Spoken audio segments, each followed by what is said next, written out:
Assalamualaikum warahmatullahi wabarakatuh. Nama saya Gita Eka Prasanti.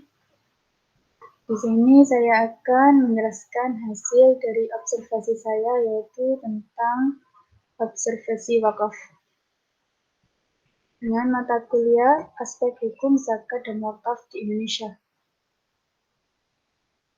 Selanjutnya saya akan menjelaskan tentang pengertian wakaf, yang dimana wakaf sendiri didefinisikan sebagai perbuatan hukum wakif untuk memisahkan dan atau untuk menyerahkan sebagai harta benda miliknya untuk dimanfaatkan selamanya atau untuk jangka waktu tertentu sesuai dengan kepentingannya guna keperluan ibadah dan atau kesejahteraan umum menurut syariah, yang dimana dalam Undang-Undang Nomor 41 Tahun 2004.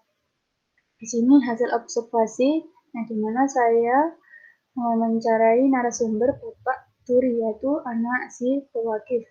Nama wakif Bapak Tamun, yaitu atau Bapak Saim. Nama nadir Bapak Rukin. Tanggal AIW yaitu tahun 1991, bulan 1, tanggal 29. Bangunan masjid, status tanah wakaf. Luas bangunan sekitar 400. Daya tampung jamaah yaitu sekitar 150.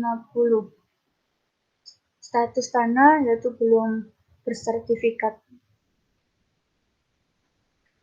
Untuk profil masjid, awal mulanya tanah tersebut milik salah satu seorang warga yang telah mengikhlaskan tanah tersebut untuk tempat ibadah yaitu musola.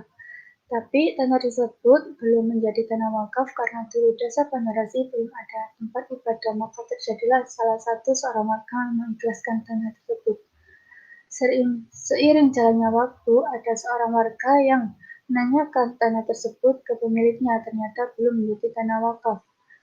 Maka orang tersebut membantunya karena orang tersebut paham tentang wakaf. Maka terjadilah tanah tersebut menjadi tanah wakaf pada tanggal 26 bulan 1 1991. Kemudian dibangun musola.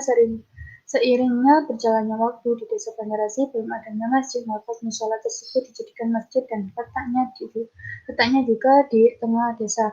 Dan tempat ibadah sejak menjadi musola itu direhab 3 kali, kemudian sudah menjadi masjid itu direhab 4 kali. Untuk hukum tanah belum menjadi tanah wakaf itu dibangun untuk masjid, apa hukumnya? Sebagaimana dalam khusus di atas, hukumnya diperbolehkan. Ada masalah yang jelas, tetapi lebih baik segera dijadikan sebagai tanah wakaf supaya tanah tersebut tidak disalahgunakan.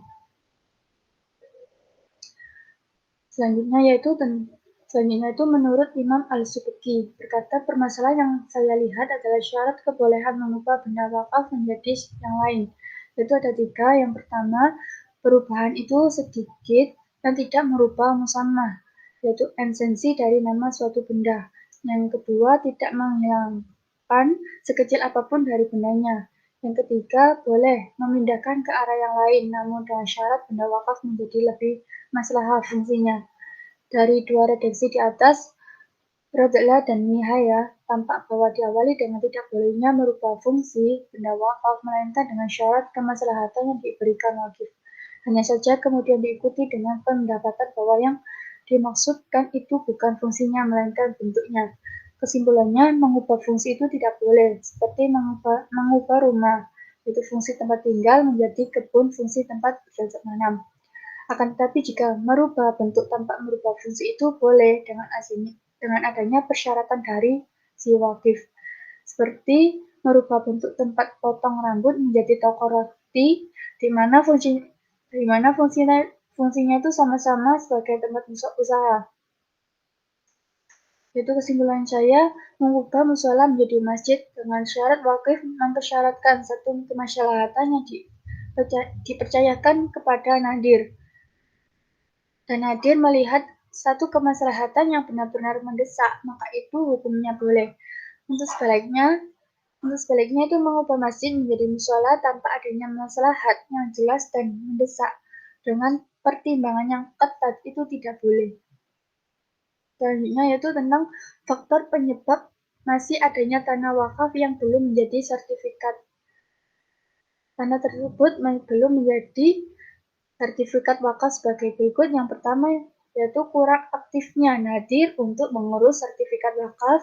Yang kedua, status kepemilikan tanah yang diwakafkan, yaitu tanah yang diwakafkan oleh wakif kadang belum memiliki bukti otentik yang menunjukkan bahwa tanah itu adalah hak milik si wakif.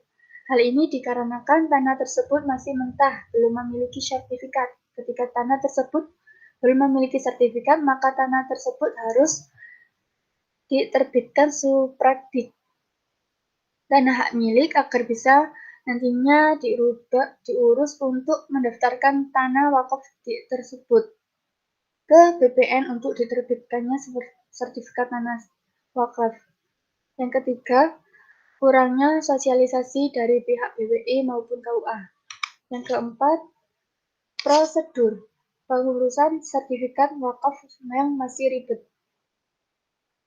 Untuk membahas mengenai prosedur pendaftaran sertifikat wakaf pada dasarnya itu tidaklah ribet karena semuanya itu telah diatur dalam Peraturan Pemerintah Nomor 42 Tahun 2006 Pasal 39, yang dimana dalam Pasal 22 Ayat 1 dinyatakan tarif pelayanan pendaftaran tanah berupa pelayanan pendaftaran tanah wakaf ditetapkan sebesar Rp0.